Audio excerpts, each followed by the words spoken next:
Hi, everyone. Over the last 2 weeks, we've been exploring the science of happiness. In week 1, we talked about the hedonic treadmill, why material things give us only short bursts of joy before we adapt and return to baseline. Last week, we saw how experiences bring longer lasting happiness than possessions because memories grow sweeter with time, while things lose their shine.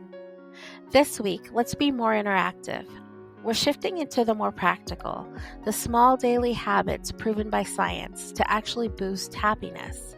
Small daily actions can generate happiness that outlasts the happiness you feel when you buy something tangible.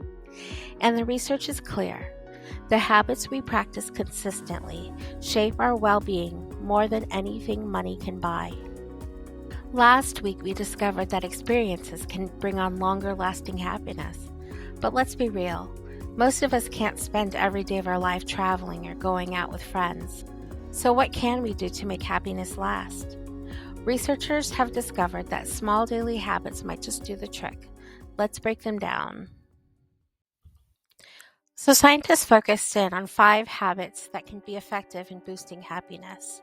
The first is gratitude. Robert Emmons, a leading gratitude researcher, found that people who kept a daily gratitude journal were 25% happier and reported fewer health complaints. Gratitude works because it retrains the brain to focus on what's working, not what's missing.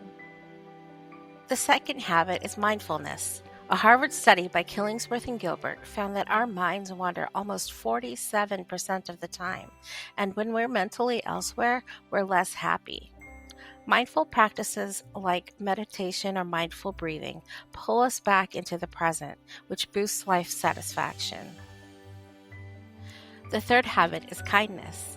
In a study at the University of British Columbia, participants who performed 5 acts of kindness in a single day reported a significant boost in mood that lasted for weeks. Kindness activates oxytocin, strengthens connection, and even lowers blood pressure. The fourth habit is movement or exercise. You've probably heard it many times, but exercise may help when you're feeling a little sad or down.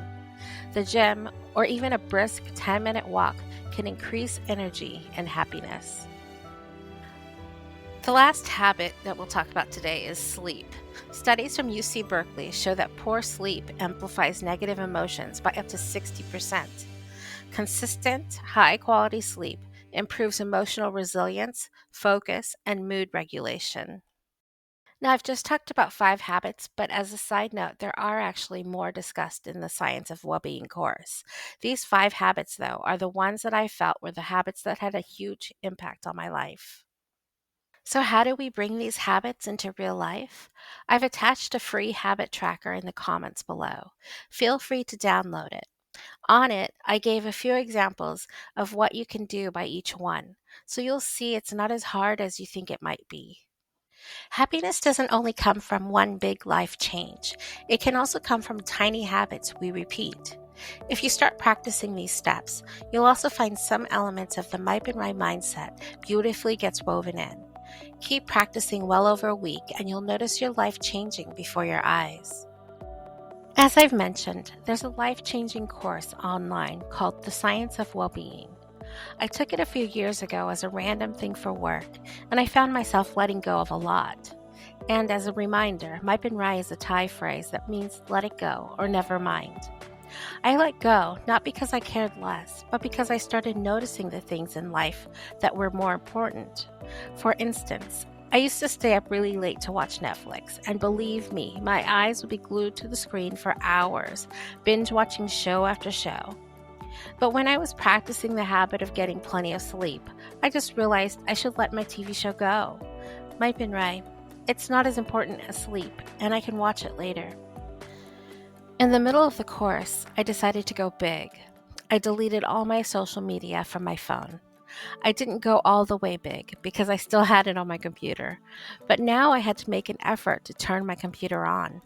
I ended up checking social media maybe once a day, instead of every time I had a free moment or even just as a bad habit. And guess what? Letting go of that let me focus on all the good habits. I wasn't able to scroll every time I felt lonely or uncomfortable or just wanted to escape. I no longer wasted my time engaging in the noise, the hatred, and the material things. I was able to focus on having gratitude for everything around me. I was able to be more mindful without distractions constantly calling to me. And I was able to fall asleep and dream well because the last thing I read wasn't something negative. Now, you don't have to go big like I did. When you're starting out, Mai Pen Rai also reminds us not to pressure ourselves into perfection. If you miss a gratitude entry, Mai Pen Rai. If you skip a walk, it's okay. What matters is consistency over time, not perfection in the moment. Happiness grows when we give ourselves grace and gently return to the practice. So here's your experiment for the week. Choose at least one habit: gratitude, mindfulness, kindness, movement, or sleep. Practice at least one every day for the next 7 days. Pay attention to how it shapes your mood. Maybe you feel a little lighter, calmer, or even energized. These shifts are small, but they'll add up and they ripple into every part of life. At the end of the day, happiness isn't bought or chased. It's cultivated through habits, mindset, and how we show up daily. If you start practicing this week, let me know down in the comments how you're doing. Does one habit bring more joy than others? Do you feel a shift in your overall mood? Let me know. And as always, thanks for watching, and I'll see you in the next one.